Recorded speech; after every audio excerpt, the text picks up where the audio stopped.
Amém? Meus irmãos, eu quero saudar a todos aqui presentes, com a graça e a paz do nosso Senhor e Salvador Jesus Cristo. E quero fazer uma saudação também especial aos nossos irmãos que nos acompanham pelo nosso canal do YouTube. Hoje estaremos estudando o Evangelho de Jesus, nosso devocional acerca daquilo que nós temos aprendido através do próprio Senhor, e que possamos, aproveitar essa oportunidade, conhecermos mais o Evangelho de Jesus. Convido a todos que estão presentes aqui a estarem de pé para nós fazermos uma oração inicial.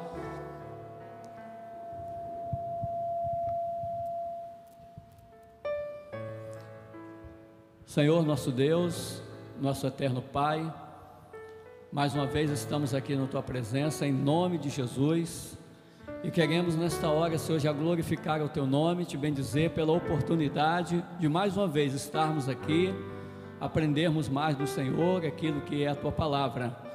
Abençoa todos os irmãos aqui presentes, os irmãos do louvor, também aqueles que estão em seus lares, acompanhando esta transmissão. Que a graça salvadora de Jesus esteja com cada um dos nossos irmãos. Oramos assim, certo desta vitória, pois o fazemos em nome de Jesus. Amém.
Amor.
objetivo de estarmos aqui é para adorar ao nome do Senhor, por tudo que Ele fez, por tudo que Ele tem feito e por tudo que Ele ainda fará pelas nossas vidas. Louvado e engrandecido seja o nome do Senhor.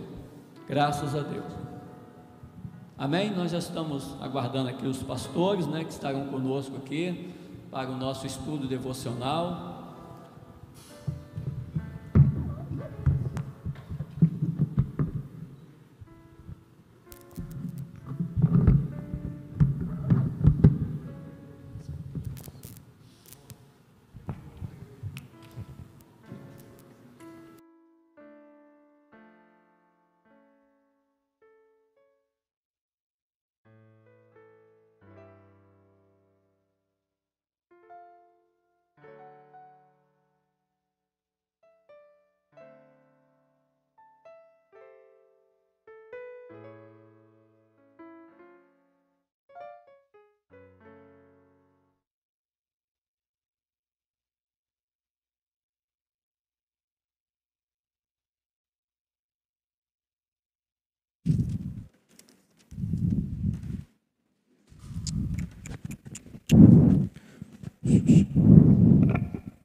Queridos irmãos, amigos, desejamos a todos a graça e a paz do nosso Senhor. Amém? Muito bem, os irmãos que nos acompanham também pela internet, nós damos as boas-vindas aos irmãos e desejamos que todos neste nosso encontro devocional sejam grandemente abençoados. Hoje nós tivemos aqui alguns problemas técnicos para começar, porque aqui na cidade de Vila Velha nós tivemos uma chuva torrencial que se preparou durante o dia e acabou caindo no final do dia. E aí, com chuva, Capixaba não gosta de chuva, porque Vila Velha se torna uma verdadeira Veneza, e aí tudo fica mais difícil, né? Mas enfim, estamos aqui sentados e esperamos que a extensão dessa nossa mesa alcance você e que, pelo mesmo Espírito que opera em nós, que é o de Cristo, você também se sinta à vontade pelo Espírito para participar aqui conosco. E a gente desenvolveu um assunto hoje que é muito interessante. E eu gostaria de propor aos pastores e aos irmãos que estão presentes conosco que nós conversássemos um pouco a respeito de um assunto que é muito importante na comunidade cristã nos nossos dias, e eu considero que, além de ser um assunto extremamente importante, é também um assunto extremamente polêmico, né? E daí a necessidade da gente compreender bem o assunto, da gente entender à luz do que está escrito na palavra de Deus, até para que a gente possa, de alguma forma, praticar o que está previsto aqui na Bíblia, de forma muito orgânica, certo? E de forma muito voluntária, que é próprio da graça, né? Todas as vezes que nós falamos a respeito da graça de Cristo, a gente entende que, independente do assunto, a gente desenvolve isso de forma muito natural, né? Então, o assunto que eu queria propor hoje é para falarmos um pouco a respeito de dízimo. Esse microfone ele tem é um batuque, né? Acho que melhorou. Então, eu queria propor aqui, pastores e irmãos, para a gente conversar um pouco a respeito de dízimo e de contribuição, de oferta, né? É um assunto que é muito pertinente para a gente aprender um pouco, é um assunto polêmico, eu vou concordar, e é um assunto que para alguns, inclusive, alguns se manifestam de forma muito resistente a esse assunto, né? E em função disso, a gente queria conversar um pouco para a gente entender. E aí eu convido todo mundo a abrir as Bíblias na segunda carta de Paulo, escrito aos Coríntios, no capítulo 8. A gente vai utilizar esse texto como texto fundamental para a gente conversar um pouco sobre esse assunto. Eu vou ler alguns versículos e depois eu gostaria de ouvir o comentário dos pastores a respeito deste assunto, abordando o que vocês acharem necessário. E durante esse período, eu gostaria de merecer a atenção dos irmãos, porque por se tratar de um assunto importante, é de fundamental importância que vocês estejam aí bem atentos, certo? A gente vai procurar ser o mais prático possível, mas é importante você ficar ligadinho aqui naquilo que a gente vai ler, naquilo que a gente vai comentar, para você também entender um pouco mais sobre o assunto. Bom, eu vou fazer a leitura no capítulo 8, a partir do primeiro versículo. Diz assim o texto: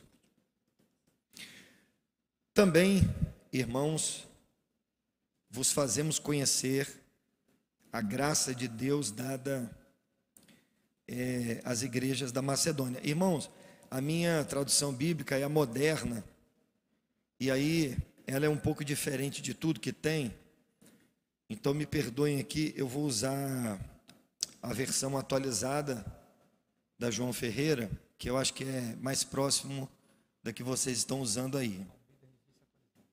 Almeida, revista e atualizada, é o que eu vou ler. Também, irmãos, vos fazemos conhecer a graça de Deus conhecida às igrejas da Macedônia. Porque no meio de muita prova, de tribulação, manifestaram uma abundância de alegria, e a profunda pobreza deles superabundou em grande riqueza da sua generosidade. Ele está escrevendo para os irmãos da igreja de Corinto, e ele estava falando a respeito dos irmãos da Macedônia, tá? Só para a gente contextualizar. Verso 3. Porque eles aqui são os irmãos da Macedônia, tá? Porque eles, testemunho eu, na medida de suas posses, e mesmo acima delas, se mostraram voluntários, pedindo-nos com muitos rogos a graça de participarem da assistência aos santos. E não somente fizeram como nós esperávamos, mas também deram-se a si mesmo, primeiro ao Senhor, depois a nós, pela vontade de Deus. O que nos levou a recomendar a Tito que, como começou, assim também complete esta graça entre vós. Como, porém, em tudo manifestais superabundância, tanto na fé e na palavra como no saber, e em todo cuidado, e em nosso amor para convosco, assim também abundeis nesta graça. Ainda o 8. Não vos falo na forma de mandamento, mas para provar pela diligência de outros a sinceridade do vosso amor. Pois conheceis a graça de nosso Senhor Jesus Cristo, que sendo rico, se fez pobre por amor de vós, para que pela sua pobreza vos tornasseis rico. Bom, somente até aqui, a gente leu até o verso 9, e pastores e irmãos, a gente percebe que o apóstolo Paulo, escrevendo aos irmãos de Corinto, a gente percebe de forma muito clara, por uma simples interpretação de texto, né, a gente fazendo uma leitura, interpretando, que Paulo estava dando testemunho dos irmãos da Macedônia, que eram irmãos que, mesmo estando naquele momento vivendo uma grande tribulação, ou seja, eram irmãos que estavam atravessando muitas lutas. E aí, só para os irmãos se lembrarem, as igrejas da Macedônia, a primeira cidade da Macedônia, os irmãos devem se lembrar, está lá no livro de Atos, acho que no capítulo 16 ou 17, se não me falha a memória, foi a cidade de Filipe, quando Paulo, ele viaja para evangelizar os irmãos que estavam ali na região da Macedônia, e eles enfrentam ali uma grande luta. Então tinha algumas cidades a partir de Filipe, que eram as cidades onde estavam esses irmãos da Macedônia. Então ele testemunha para os irmãos de Corinto a respeito dos irmãos da Macedônia, dizendo que mesmo aqueles irmãos atravessando um momento difícil, aqueles irmãos fizeram questão de participar o que ele chama da graça da generosidade. E é interessante o testemunho de Paulo, pastores, porque ele chega a dizer nesta declaração, nesses primeiros versículos que lemos, que a participação dos irmãos da Macedônia em ajudar a igreja de Corinto, os irmãos de Corinto, não se tratava, os irmãos da Judéia, né? Não se tratava de um mandamento, eles não tinham feito aquilo por obrigação, mas eles estavam fazendo aquilo de forma voluntária e com muita generosidade. Bom, eu queria ouvir o comentário dos irmãos, pastores, a respeito desta primeira parte, desse testemunho de Paulo, da ajuda dos irmãos da Macedônia aos crentes que estavam na Judéia, a respeito de como a gente consegue, de uma forma, aplicar isso à nossa realidade nos dias de hoje, em se tratando de dízimo, de ajuda, é mandamento, não é? Isso deve ser feito com generosidade, não deve ser feito, isso é parte do Evangelho, não é? Gostaríamos de ouvir os pastores comentando a respeito disso. Irmãos, a paz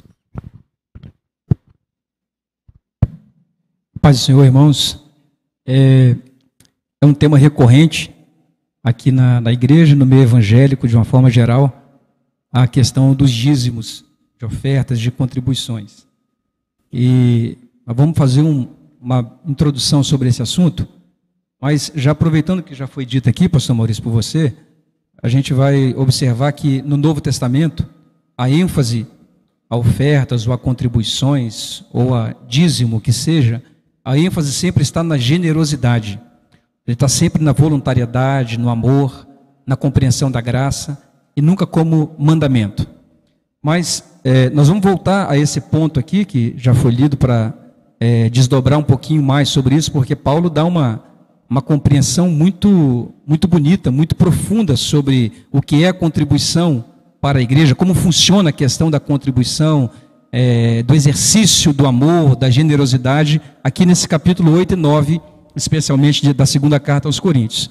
Mas eu quero, como de costume, dar um passo atrás, para a gente entender um pouquinho sobre a questão de dízimo e de ofertas, especificamente sobre dízimo. O que a gente percebe hoje é que é um tema polêmico, como o pastor Maurício disse, porque o tema em si se tornou marginalizado. Você falar sobre dízimo é praticamente um paradigma, é quase que uma afronta você falar sobre dízimo hoje na igreja evangélica de uma forma geral. E exatamente por tudo que a gente vê em torno do dízimo, como que esse tema é tratado, como que de fato existe uma exploração do tema sob pena de maldição, sob coerção das pessoas, sobre uma teologia de medo sobre as pessoas que não dão dízimo. A gente observa também à volta como que esses valores arrecadados, dízimos, como que isso é usado de uma forma geral. A gente vê isso no dia a dia, pelas mídias, enfim, há diversos meios de informação, diversas mídias, pelas quais a gente observa o que é feito. Então, isso criou no coração dos cristãos, de uma forma geral, e aí eu falo especialmente os evangélicos, criou uma aversão a esse tema, verdadeira ojeriza ao tema dízimo, porque a impressão que você tem é que dízimo sempre é uma exploração da fé, é uma exploração das pessoas. O dízimo é para enriquecer pastores, e as pessoas que dão dízimo são bobas porque estão sendo extorquidas, o dinheiro está sendo tirado delas. Essa é a verdade do dízimo hoje. E por conta disso, por conta do modus operandi que esse tema é tratado e que o dízimo é pedido nas igrejas, e por tudo que a gente vê como prática desses valores recolhidos, um grupo grande de pessoas tomou uma aversão tal, e eram pessoas que eram dizimistas, fiéis, davam seus dízimos com sinceridade, às vezes com um pouco de medo de não dar e ter algum tipo de maldição, mas davam fielmente, por assim dizer, os seus dízimos, e hoje não dão mais nada, porque são pessoas que tiveram verdadeiros traumas nos ambientes nos quais estavam, vendo o que foi feito com os seus dízimos, e aí elas saíram de um extremo para o outro, ou seja, eles eram doadores de dízimos, e agora, pastor Maurício, eles não dão mais nada. Então eles saíram de um extremo e foram para o outro, generalizando tudo à volta. Ou seja, não vou dar mais dízimo, porque o que é feito com o dízimo é completamente contrário ao objetivo pelo qual ele é dado. Então, as pessoas enriquecem com o meu dízimo, o pastor enriquece, o bispo enriquece, e as pessoas fazem uso do meu dízimo, eu estou sendo bobo em dar o dízimo, então ele não dá mais dízimo nenhum. Então, esse cenário levou pessoas a esse outro extremo, de não darem e de se tornarem, portanto, assim, pessoas totalmente avarentas, sem nenhuma generosidade em relação à causa genuína do Evangelho em si. Elas foram... Ou seja, de uma certa forma, percebe-se que as pessoas generalizaram essa compreensão de que o dízimo se tornou uma ferramenta de coerção às pessoas, né? E de enriquecimento de alguns, né? Generalizaram essa compreensão e simplesmente as pessoas acham que todo mundo faz parte desse mesmo princípio. Exato, e aí elas foram para um outro extremo, de não dar nada. Perfeitamente. Mas simplesmente ir para o outro extremo e não dar nada, não deixa a pessoa em paz. Por exemplo, eu sei que estou falando para pessoas hoje que não dão mais dízimo nenhum, mas elas não se sentem em paz em relação a isso, porque fica aquela pergunta ecoando na mente delas: será que eu estou certo em não dar nada? E aí elas buscam como álibi para essa decisão de não dar mais nada, elas buscam algum tipo de respaldo na própria Bíblia. E onde elas vão buscar o respaldo? Elas vão buscar o respaldo no argumento da lei. E elas então interpretam que o dízimo era um instrumento do qual Deus se valeu no período da lei para sustentar o templo. Havia um templo lá em Jerusalém com sacerdotes que viviam dos dízimos, e o templo era mantido pelo dízimo. Portanto, Deus teria instituído o dízimo e inserido o dízimo na lei para que essa classe sacerdotal fosse sustentada em Israel, bem como o templo. E aí, baseado nisso, essas pessoas que já não dizimam por conta do cenário à volta que a gente já pintou aqui, perfeito, agora elas encontram um respaldo na Bíblia para satisfazer as suas consciências que não estão tranquilas. Elas encontram então um respaldo nessa explanação para dizerem: bom, já que a gente vive na graça, não vive na lei, então eu não dou mais o dízimo, porque o dízimo é da lei, não é da graça, e eu estou na graça. E assim elas encontram algum tipo de acomodação nas suas consciências, porque não são dizimistas. Então é como se as pessoas encontrassem nesse argumento um álibi para que elas então estivessem livres, vamos dizer assim, para não dar o dízimo, não dizimar, né? E baseados na própria Bíblia. Isso, então elas se utilizam disso.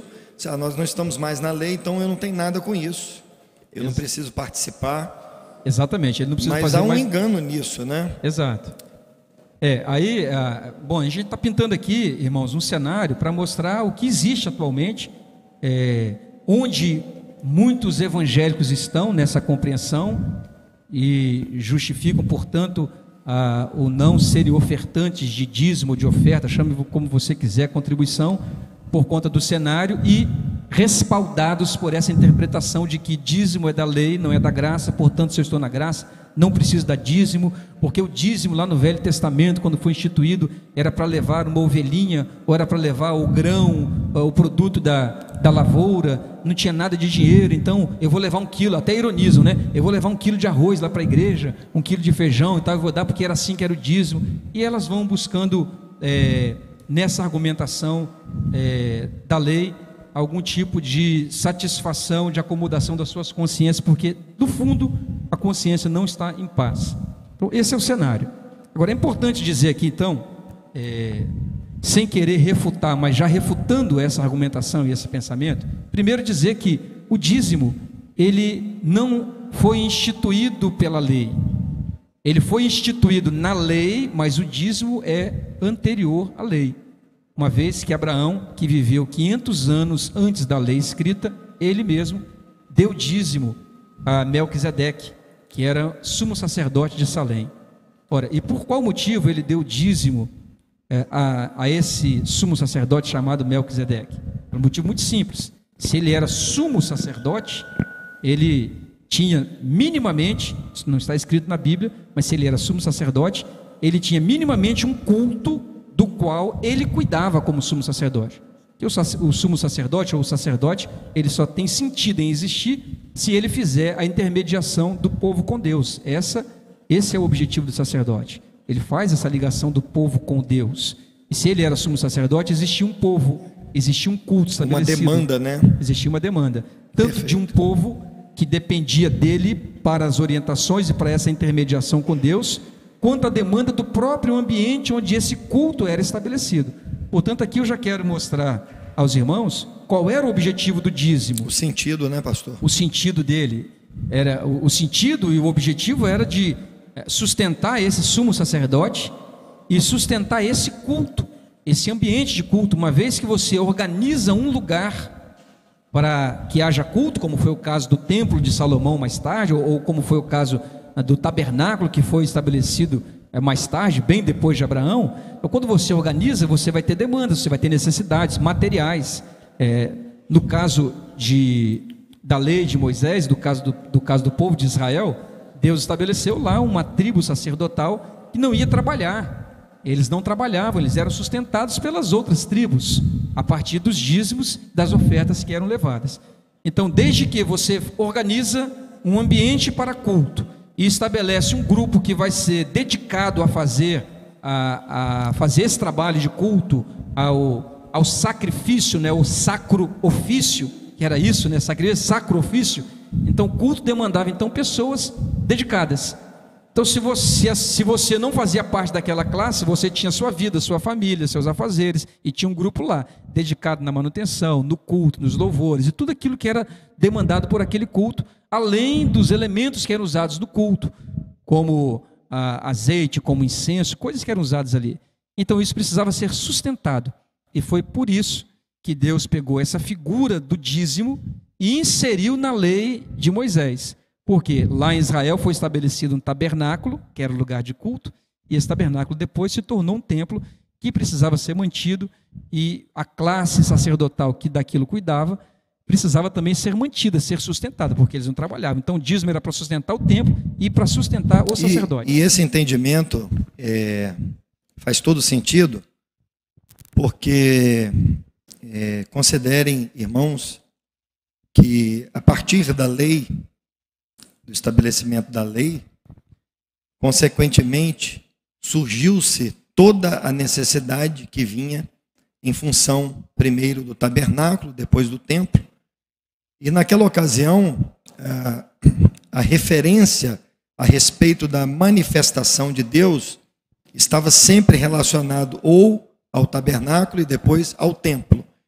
Então havia uma demanda muito grande, haviam turmas de sacerdote que cuidavam da administração daquele lugar, cuidavam da administração do templo e do tabernáculo, e em função disso, o estabelecimento do dízimo na lei, exatamente para que essa demanda que ela passou a existir a partir da lei, ela não ficasse sem o sustento. À medida que a gente vai entendendo o porquê do dízimo, a origem, o sentido do dízimo, a gente percebe, inclusive, pastores, não sei se vocês pensam assim, mas a gente percebe e é levado a entender que se Deus não estabelecesse o dízimo como uma lei, Jordilton e Amarildo, poderia ser, por exemplo, o caso das pessoas simplesmente não sustentarem um lugar de culto. Então Deus estabelece o dízimo na lei exatamente para que as pessoas, elas, por uma obrigação que estava na lei, por um mandamento que estava na lei, elas então participassem do sustento de toda aquela estrutura. Ou seja, resumindo, se Deus não estabelecesse como mandamento, poderia correr o risco, quem sabe, de não ter sustento para o tabernáculo e depois para o templo. Essa observação ela é muito importante. É uma pergunta que poderia surgir, né? Por que Deus estabeleceu dízimo, 10ª parte, e isso inserido dentro da lei? Ou seja, se está na lei, é obrigação, você tem que cumprir. Nós estamos falando do Velho Testamento. Por que Deus fez isso? Porque não simplesmente colocou como oferta. Olha, cada tribo vai trazer uma oferta e vai ofertar aqui para sustentar o sacerdote, sustentar o templo, mas Deus colocou como lei. Então, exatamente por esse motivo que o pastor Maurício está dizendo. Como eles estavam debaixo da lei, eles não conheciam de fato ou com profundidade, na maioria dos casos, eles não conheciam o que era a graça, nem o que é o amor, o que é generosidade. Então, era preciso que isso estivesse na lei, porque senão o sacerdote ia morrer de fome. Senão o templo ia ficar esburacado, ninguém ia cuidar daquilo. Aliás, é por causa disso que Malaquias faz a sua reclamação lá, Malaquias 3:10, trazei todos os dízimos da casa do tesouro, vocês estão me roubando, roubará um povo a seu Deus, vocês têm roubado a Deus. Era por isso, porque mesmo estando na lei, eles não davam, porque era obrigação dar, e eles não davam. Por quê? Porque não havia exercício de generosidade, exercício de voluntariedade, porque o regime era lei. Lei você tem obrigação, você faz o que você é mandado. Você só para o seu carro ali quando o semáforo fica vermelho, porque é lei, você fica com medo de ser multado, senão você furava aquele negócio e ia embora, não é verdade? É lei. Então, como eles não conheciam a graça na sua plenitude, nem o amor, nem a generosidade, era preciso que estivesse na lei, e ainda assim, eles não dizimavam. Ainda assim, por vezes, eles levavam um animal cego, um animal defeituoso, o que não podia ser feito. Ainda assim eles faziam. Então, estava estabelecido na lei porque eles não conheciam graça. Porque se eles conhecessem graça de fato, Deus não precisava colocar na lei, porque aquele templo ia superabundar de víveres, de grãos e de ofertas de uma forma geral, ia superabundar. Se a graça tivesse de fato efervescente no coração deles, os irmãos vejam que, por exemplo, sem que houvesse lei, quando o povo saiu do Egito e eles foram construir o tabernáculo, foi preciso parar, Moisés pediu para parar de trazer as ofertas, que já tinha o suficiente, porque o coração estava tomado de alegria, de generosidade, de louvor pela libertação que veio sobre eles saindo do Egito. Mas agora, na história natural, na dinâmica normal da vida, essa gratidão se perde, porque de fato a graça não tinha se manifestado plenamente sobre eles, e aí se precisava de colocar isso na lei, porque senão o sacerdote ia morrer de fome, e o templo ia se acabar, porque ninguém ia ter como manter aquilo, porque não ia ter dízimo de ninguém, não ia ter oferta de ninguém. Verdade.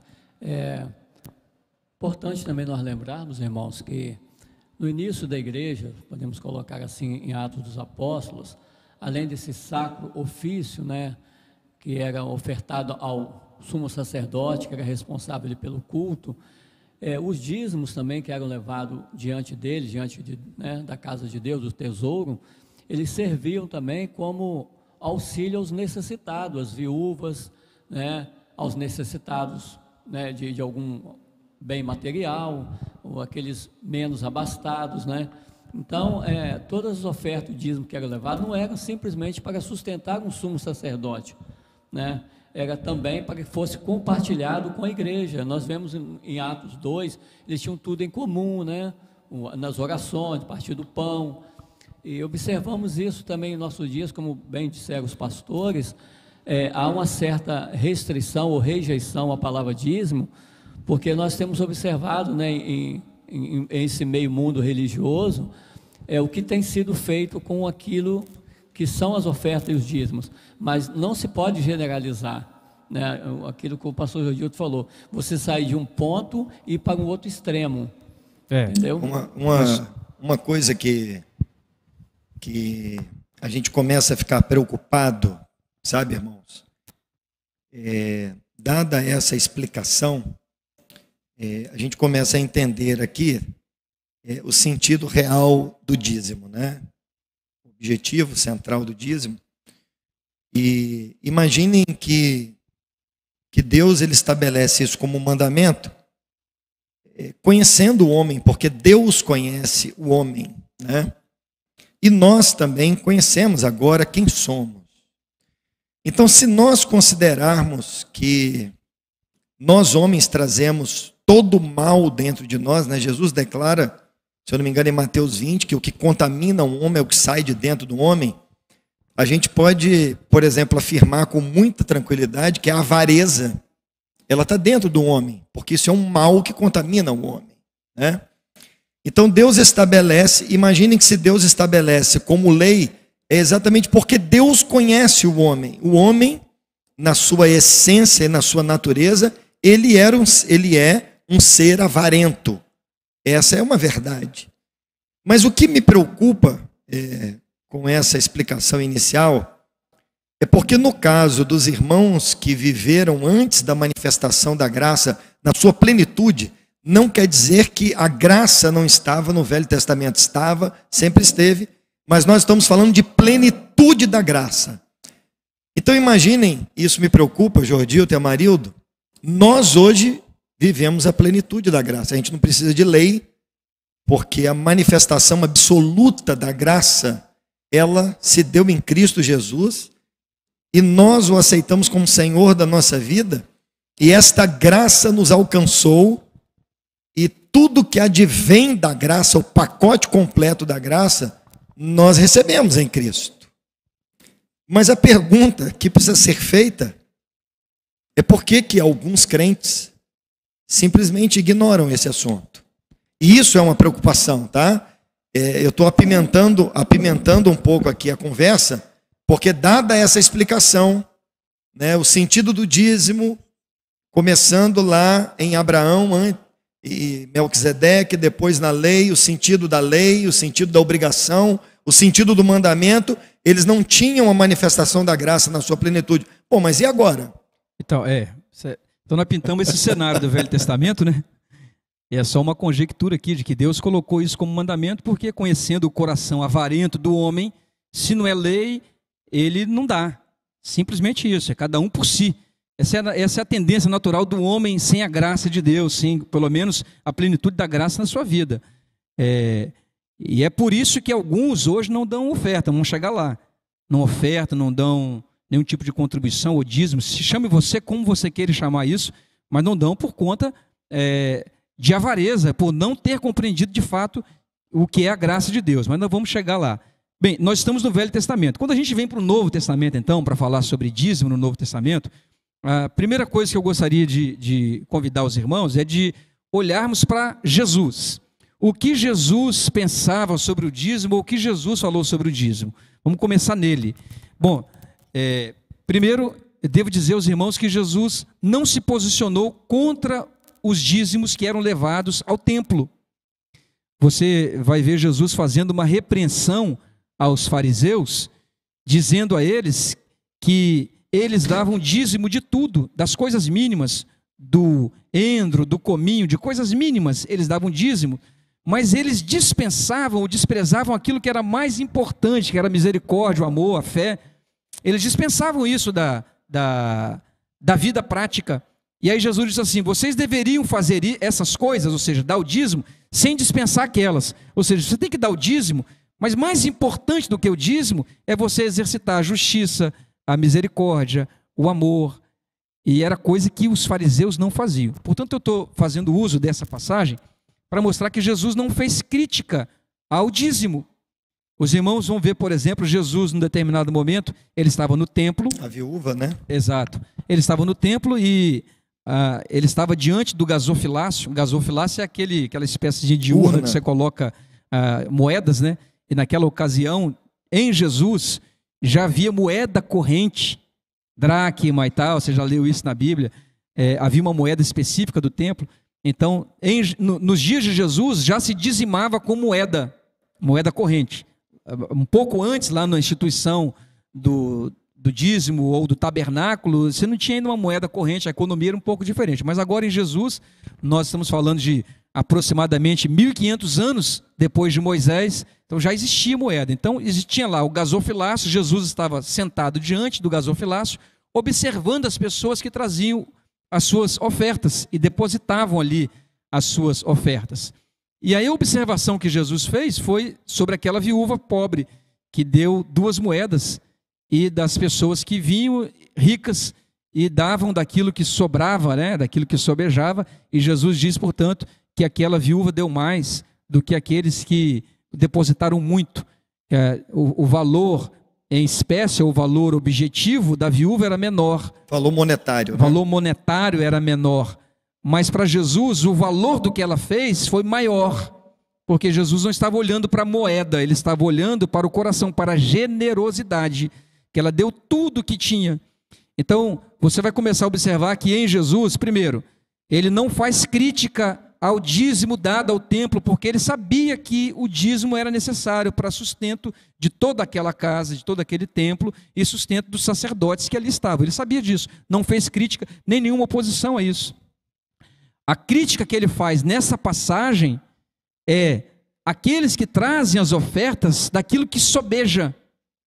Porque se está sobrando, não é generosidade, é esmola. Entende? Está sobrando, é esmola. Mas a da viúva pobre não estava sobrando. Ela tirou do seu próprio sustento. E aí, tirando do seu próprio sustento, aí já muda o nome. Agora é generosidade. É você empobrecer pelo reino. Paulo vai falar sobre isso aqui. Ele dá o exemplo de Cristo que, sendo rico, se tornou pobre para que nós fôssemos enriquecidos em tudo na graça dele. Então, no Novo Testamento, a oferta continua tendo valor.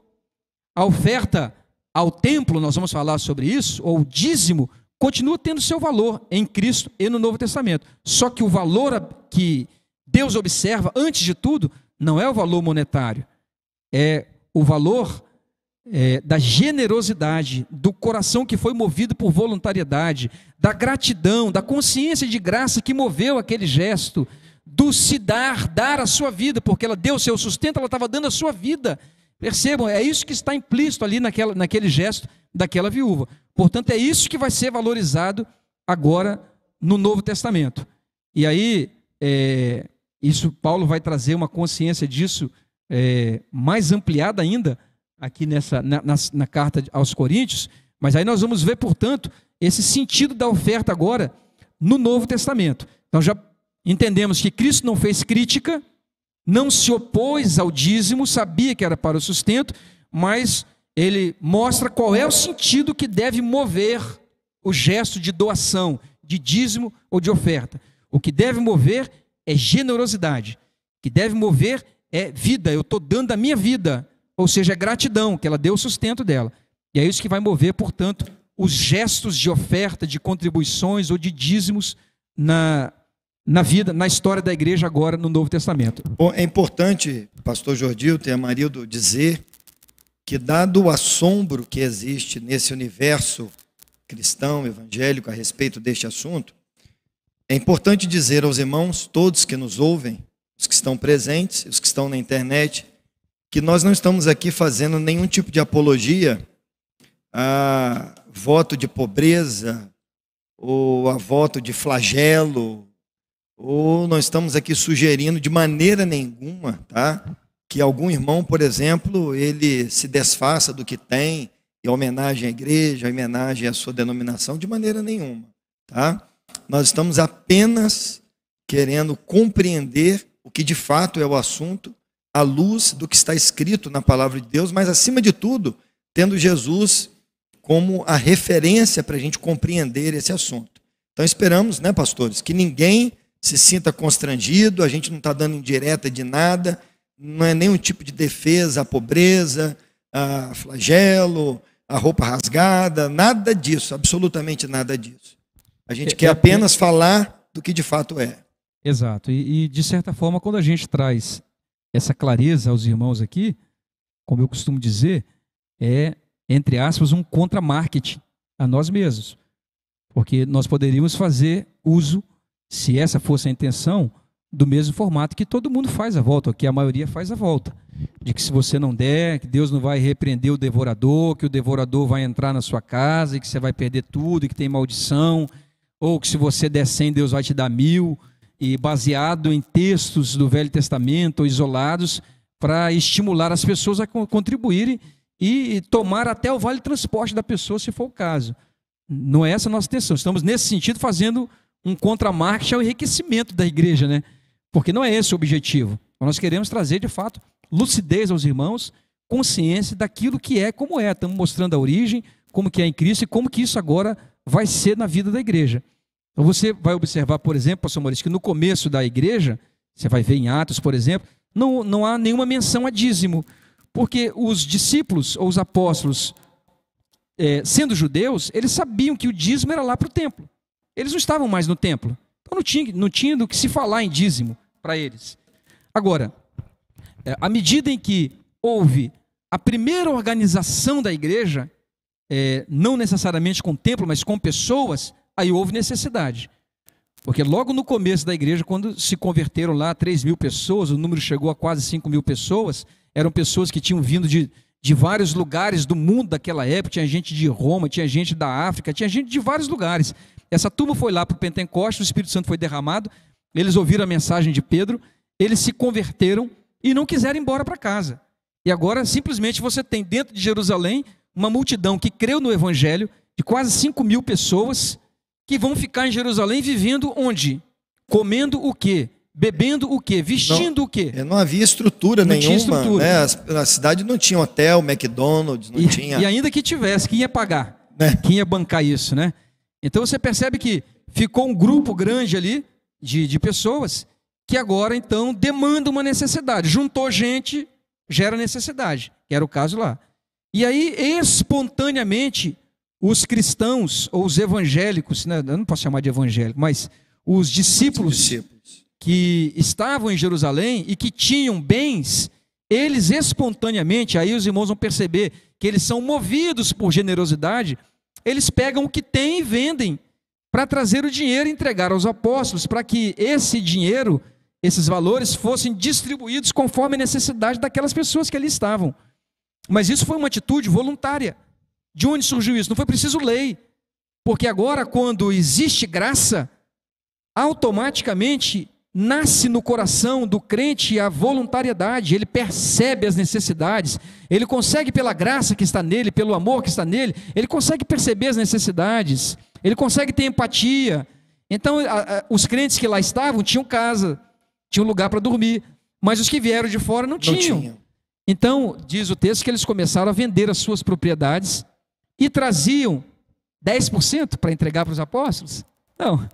Eles traziam o valor total do que vendiam e entregavam para os apóstolos para que eles cobrissem as necessidades das pessoas que lá estavam em Jerusalém.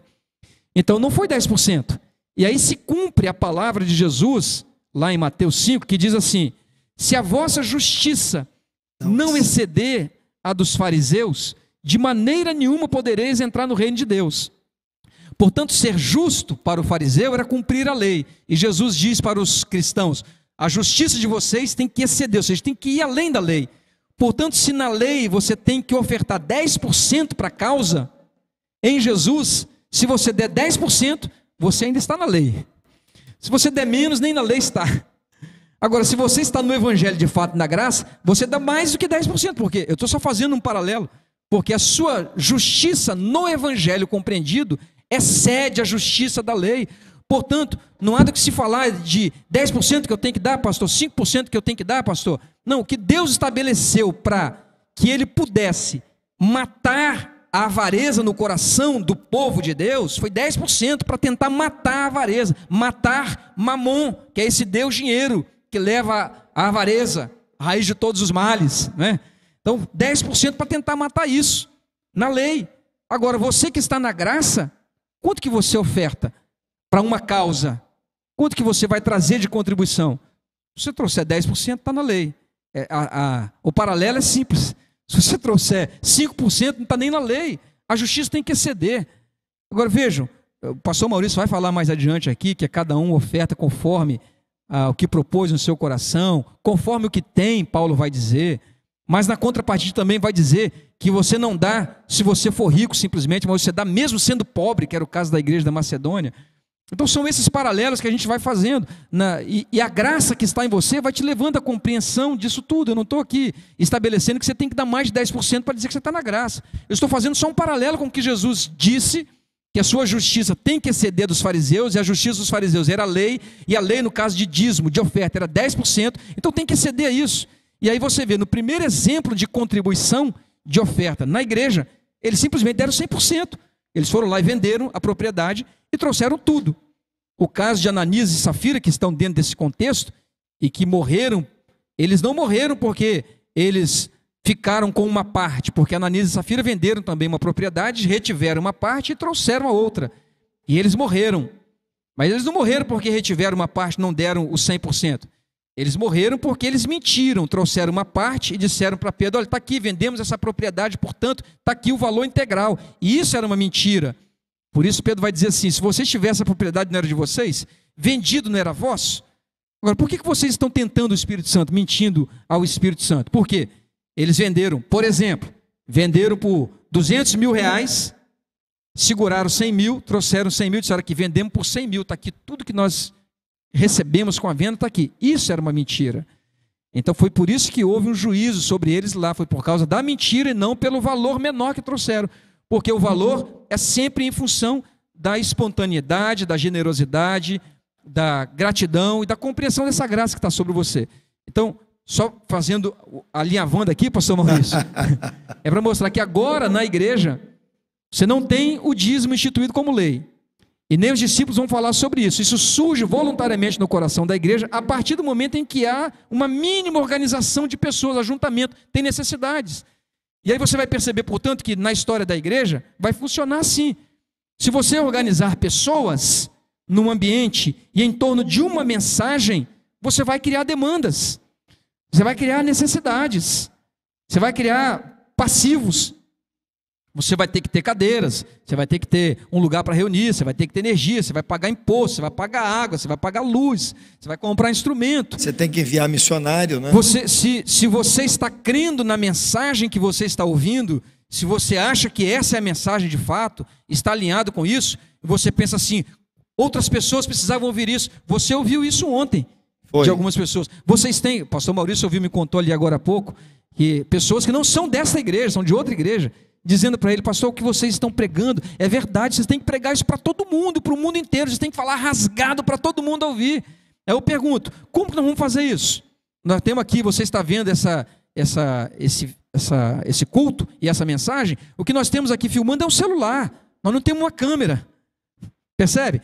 Os equipamentos são simples, isso demanda dinheiro, comprar uma câmera para melhorar, impulsionar isso numa mídia social demanda dinheiro. Ou nós temos, por exemplo, pastor Amarildo, irmãos solicitando a nossa presença em outros estados. E quando é que vai ter igreja aqui? De vez em quando o pastor Maurício recebe um contato desse, eu também. Irmãos, pelo amor de Deus, vocês têm que vir para cá. Poderia citar nome de lugares aqui, não é o caso, mas são vários lugares, inclusive no exterior. O pastor Maurício outro dia estava me apertando: vem cá, seu passaporte está tudo certinho, a gente precisa ir lá nos Estados Unidos, tem uma necessidade, tem uma demanda, os irmãos estão querendo, mas como que a gente faz?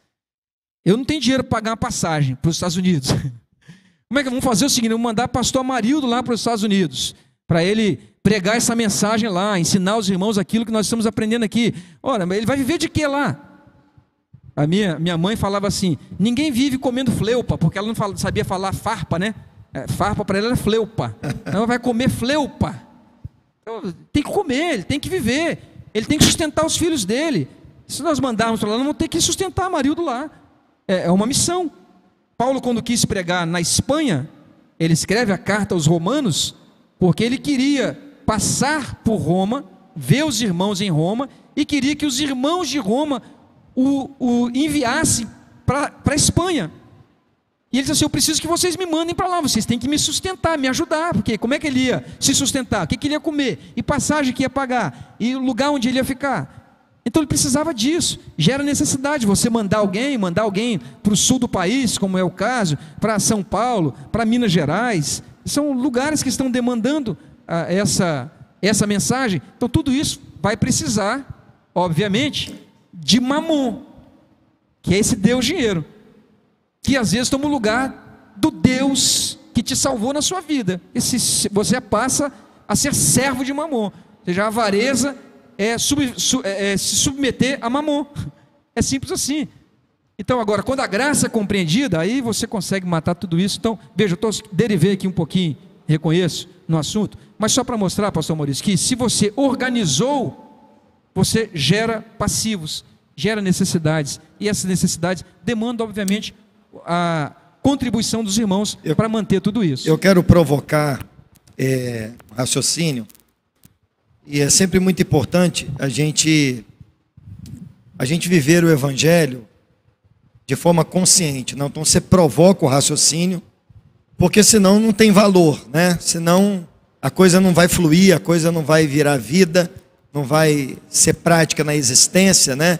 Fica pesado. Então veja uma coisa, eu queria praticar aqui com vocês e provocar, melhor dizendo, um raciocínio de uma coisa. Vejam que no início do capítulo 8, está escrito assim: também, irmãos, vos fazemos conhecer a graça de Deus dada às igrejas da Macedônia. Como em muita prova de tribulação, houve abundância do gozo, e como a sua profunda pobreza abundou em riqueza de generosidade. Irmãos, geralmente quando nós exercitamos o que de fato é graça, todos nós estamos sempre muito prontos a receber de Deus a graça que nos convém, a graça que nos satisfaz. Mas eu quero provocar um raciocínio aos irmãos, de que a graça que Deus estava dando aos irmãos da Macedônia, era a graça de doarem as suas vidas, doarem as suas posses, doarem tudo que tinha, em homenagem aos irmãos que estavam lá na Judéia, em Jerusalém.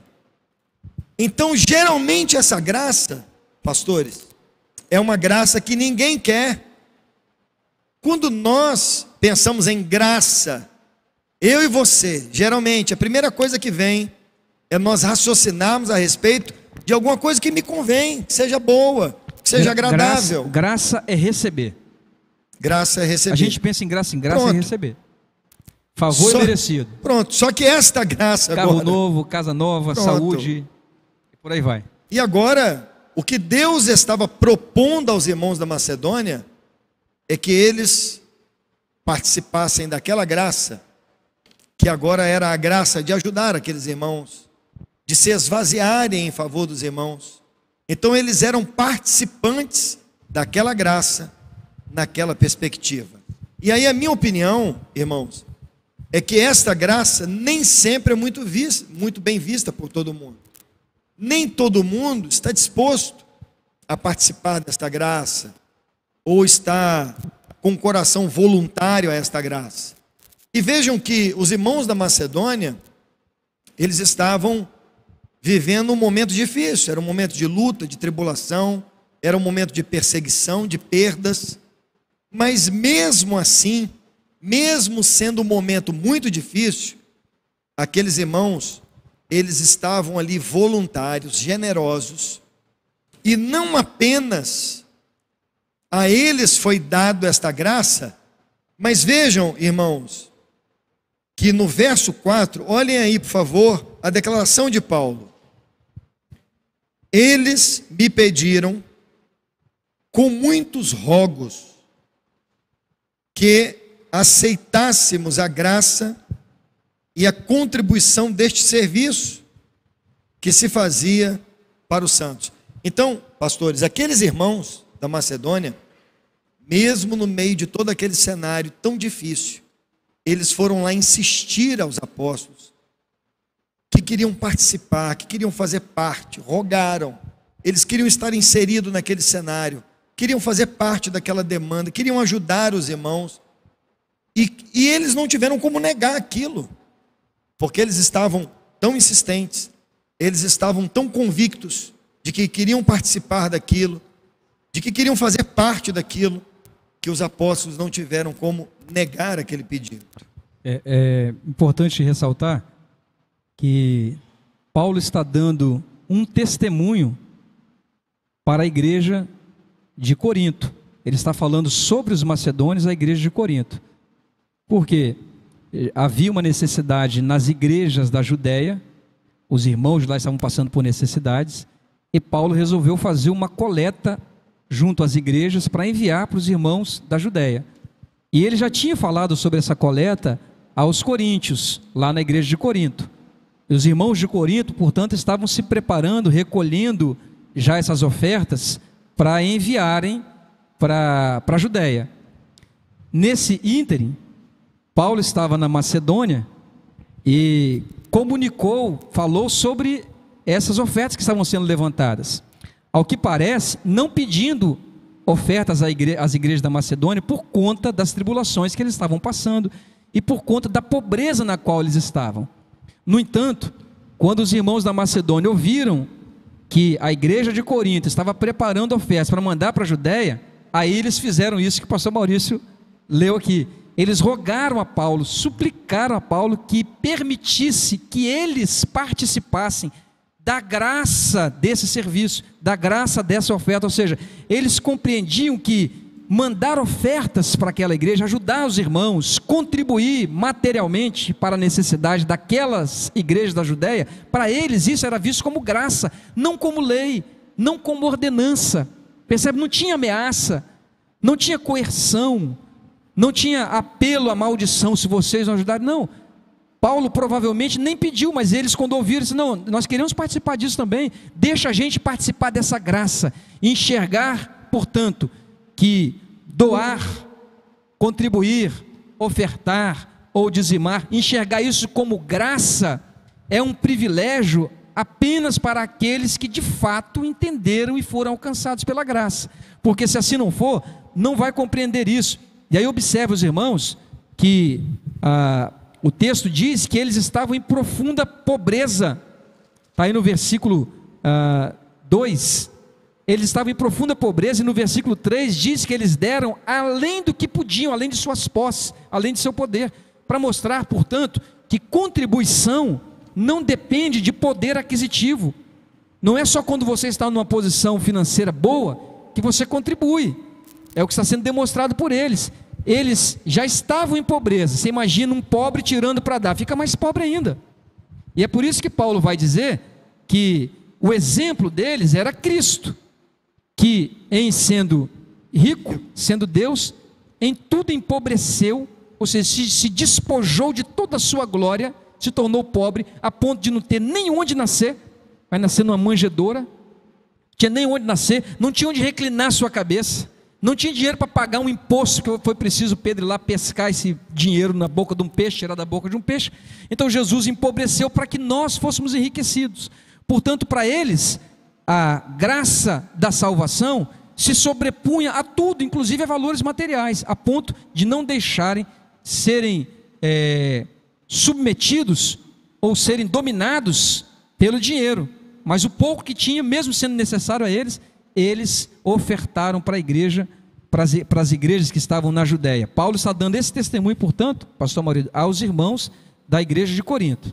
Eu acho importante essa parte que o pastor Jordilto falou, que a grande referência de generosidade e de se doar foi de Cristo.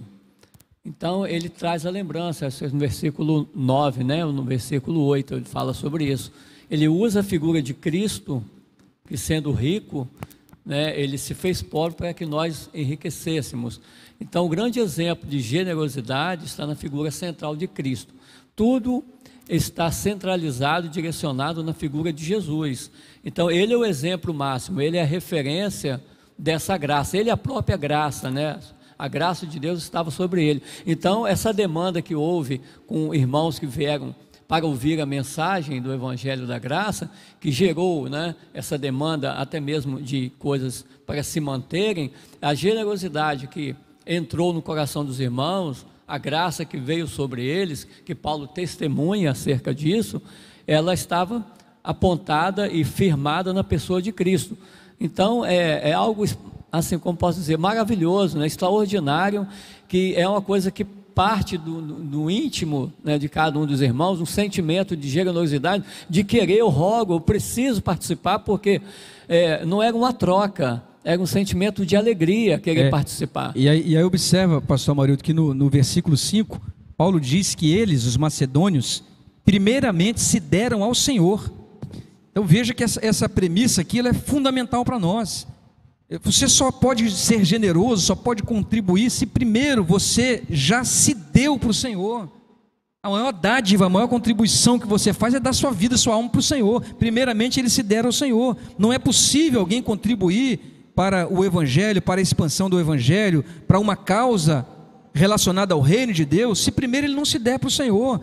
Então não adianta, você não vai esperar nada daquele que não se deu para o Senhor ainda. Então quem não exercita isso, não conseguiu exercitar isso, é uma evidência, por assim dizer, de que ele ainda não se deu totalmente para o Senhor. É o que Paulo está dizendo aqui nesse versículo 5. Os irmãos podem conferir aí na segunda parte, que os macedônios primeiro se deram ao Senhor. Queria fazer mais uma observação, pastor Maurício, na sequência. Quando Paulo fala isso aos coríntios, ele está dando esse testemunho, era porque Paulo estava vindo, na verdade ele ia mandar um grupo na frente, vindo da Macedônia, com as ofertas da Macedônia, e eles iam passar em Corinto, pegar as ofertas da igreja de Corinto, para levar isso para a Judéia. Acho que era Tito que ia junto, coordenando esse trabalho.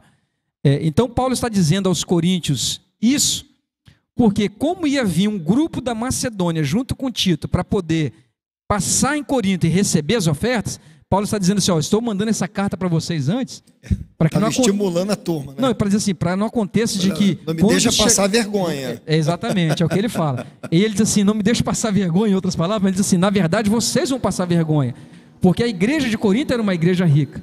Paulo então escreve a carta para dizer assim, deixa tudo preparado, porque quando eles passarem aí, vão recolher a oferta de vocês, e vai ser vergonhoso para vocês, sendo ricos, porque vocês são ricos, a maioria deles eram ricos, vai ser vergonhoso para vocês as ofertas da Macedônia, dos pobres, serem mais abundantes do que as ofertas de vocês, e muito mais ainda. E aí eu queria, portanto, chamar a atenção dos irmãos aqui, de quem está nos ouvindo, para esse detalhe que está no versículo 7, pastor Maurício e Amarildo, esses nomes parecidos, é quase um trava-língua.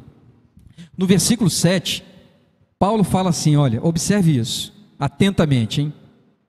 Paulo dizendo aos coríntios, portanto, assim como em tudo vocês abundaram em fé, que era uma igreja que abundava na fé, como vocês abundaram em palavra, vocês têm palavra, têm fé, têm dons espirituais, veja, em ciência, vocês abundaram em ciência, vocês eram uma igreja que tinha muitas qualidades espirituais, e em toda diligência. Então veja, Paulo está dizendo que a igreja de Corinto, você vai pegar a primeira carta aos Coríntios, você vai ver sobre isso, não vos falta nenhum dom. Era uma igreja cheia de dons espirituais, era uma igreja que tinha pessoas prósperas, pessoas que faziam negócios umas com as outras, tinham pessoas ricas, aliás eram tão ricas que até deixavam os pobres sem nada, né? Comiam muito na ceia, se embriagavam, mas era esse perfil da igreja. Paulo está dizendo então a eles, vocês que têm tanto, foram abençoados em tantas coisas, em tantas áreas, pela graça de Deus, ou seja, a graça abundou em conhecimento, em palavra, em revelação, em dons. Aí ele vai agora então nesse versículo 7 dizer assim, assim também vocês devem abundar nesta graça, ou seja, vocês abundaram na graça dos dons espirituais, da prosperidade material, da palavra, do conhecimento, vocês abundaram nisso, isso tudo é graça, mas agora vocês precisam exercitar outra graça, abundar em outra graça, ou seja, nesta graça, qual? A graça de contribuir, que é essa que o pastor Maurício disse, que nem todo mundo quer. A gente quer a graça dos dons espirituais, a gente quer a graça da prosperidade material, a gente quer a graça da palavra, do conhecimento da palavra, da pregação, tudo isso a gente quer, a graça da saúde, a graça do ar que respira, e Paulo diz assim, agora vocês têm que abundar nessa outra graça, qual? A de contribuir. Essa não é todo mundo que deseja, e é isso que nós queremos trazer como informação fundamental em tudo que a gente está dizendo aqui aos irmãos, é que a contribuição é uma graça que precisa ser exercitada como generosidade do seu coração. Bom, dado o horário, a gente tem que ir caminhando já para o final desse devocional. Eu acho que a gente conseguiu aqui fazer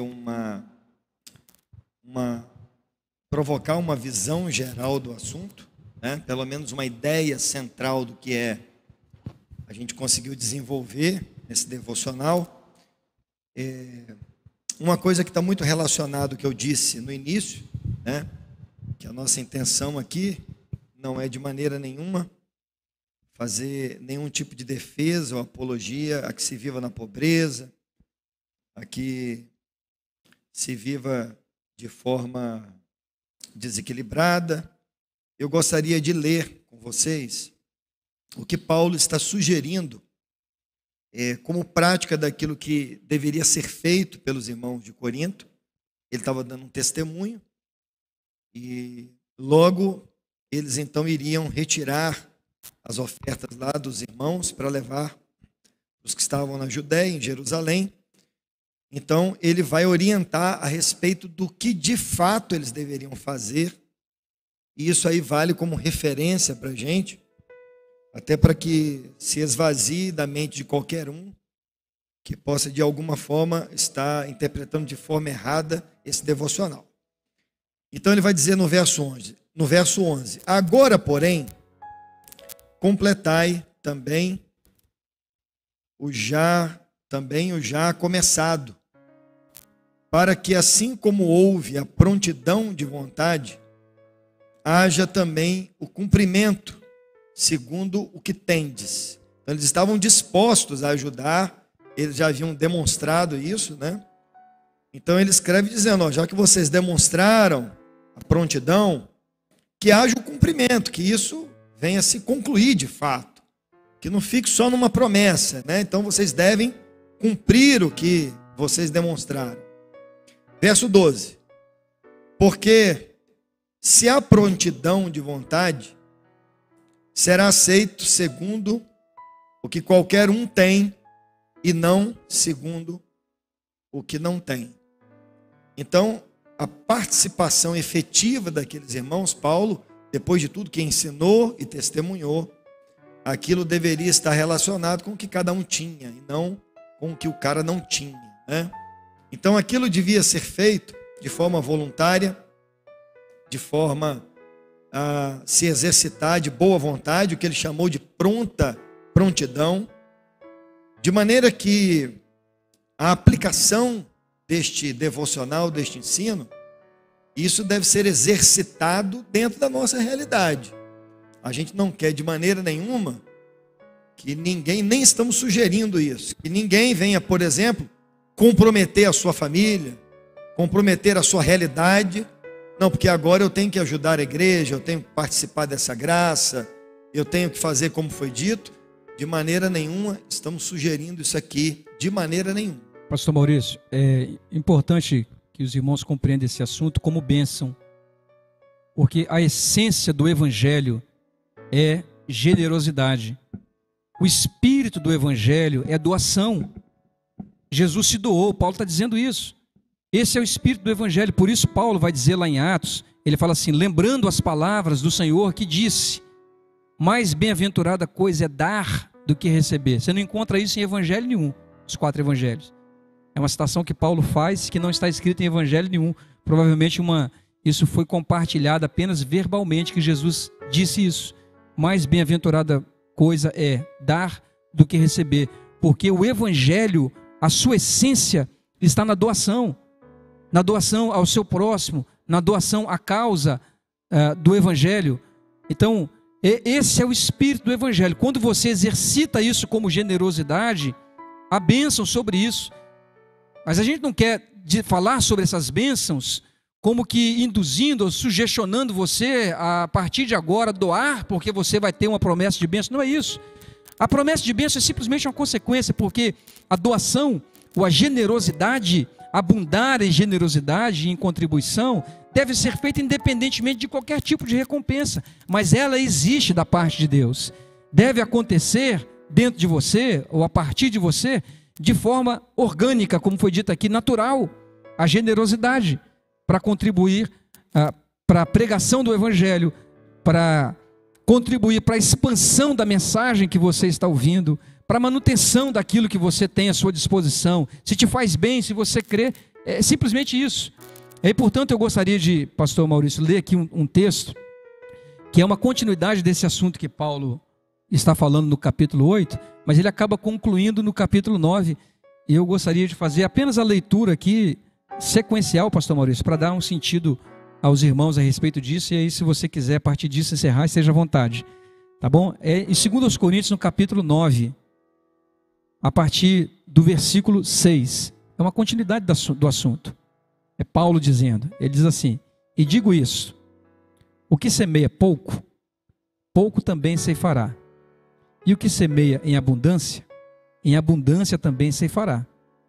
Cada um contribua segundo propôs no seu coração, não com tristeza ou por necessidade, porque Deus ama ao que dá com alegria. Está vendo o espírito do evangelho aí? Deus ama ao que dá com alegria, não é com tristeza, está sendo coagido, está com medo de maldição, não é isso. Cristo levou toda a maldição na cruz do Calvário, não se preocupe com isso não. Versículo 8: e Deus é poderoso para fazer abundar em vós toda a graça, todas as áreas, a fim de que, tendo sempre, ou seja, você está contribuindo, Deus vai fazer abundar a graça dele para que você sempre tenha.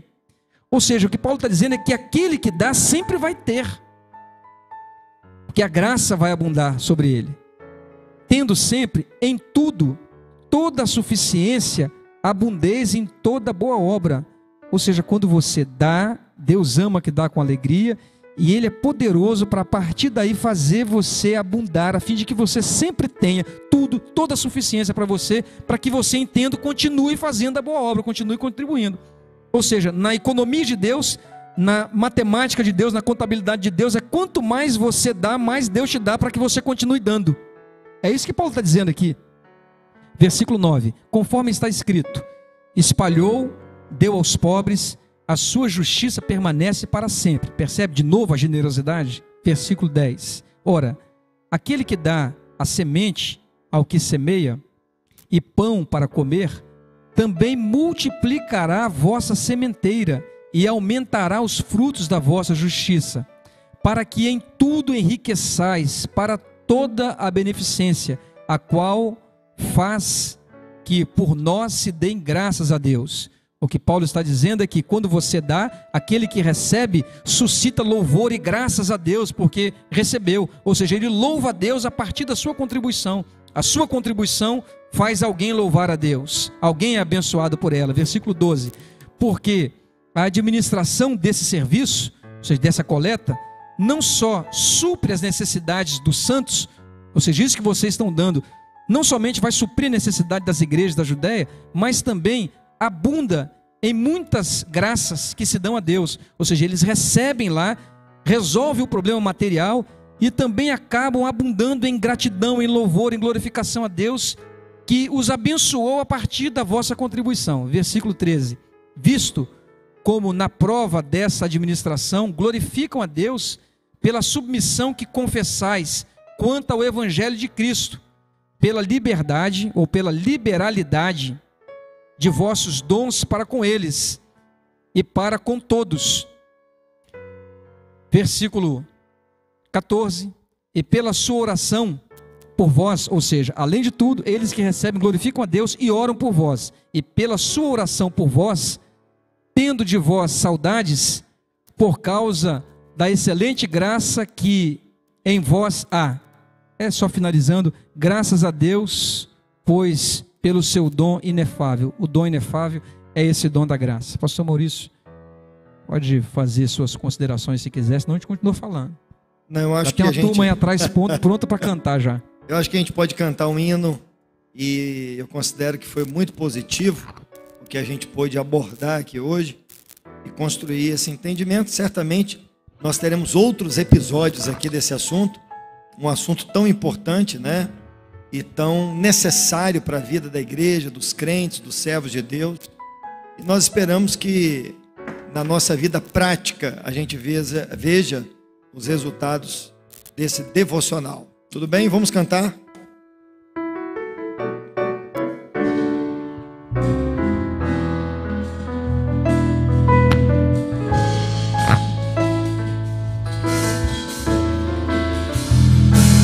Jesus Cristo mudou meu viver. Jesus Cristo mudou meu viver. É a luz que ilumina meu ser. Sim, Jesus Cristo mudou meu viver.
teu nome, pela oportunidade que nos dá esta quarta-feira de aprendermos mais a respeito de ti e destes assuntos que são tão importantes para a nossa vivência e convivência.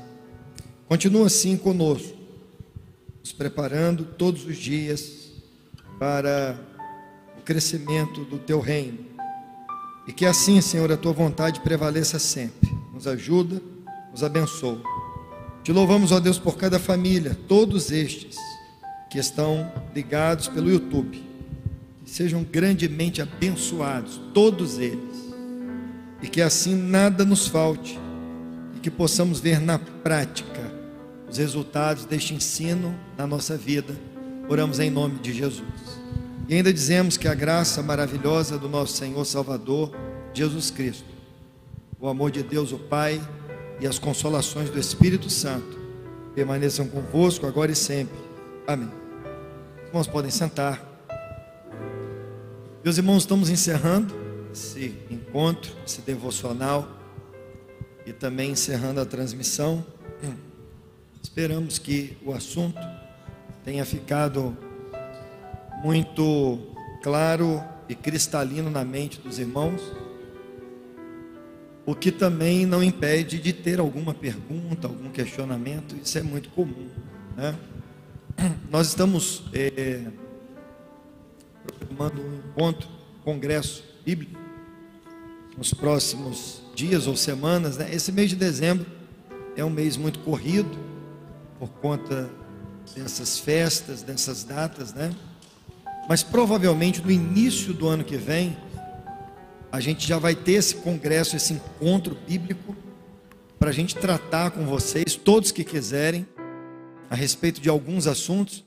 Provavelmente nós vamos passar aqui uma manhã inteira, e pode ser que dure mais do que uma manhã, para a gente tratar alguns assuntos que são importantes, até para o nosso bem-estar, até para tirar de repente da nossa mente, como diz pastor Jordilton, alguns fantasmas, né, Jordilton?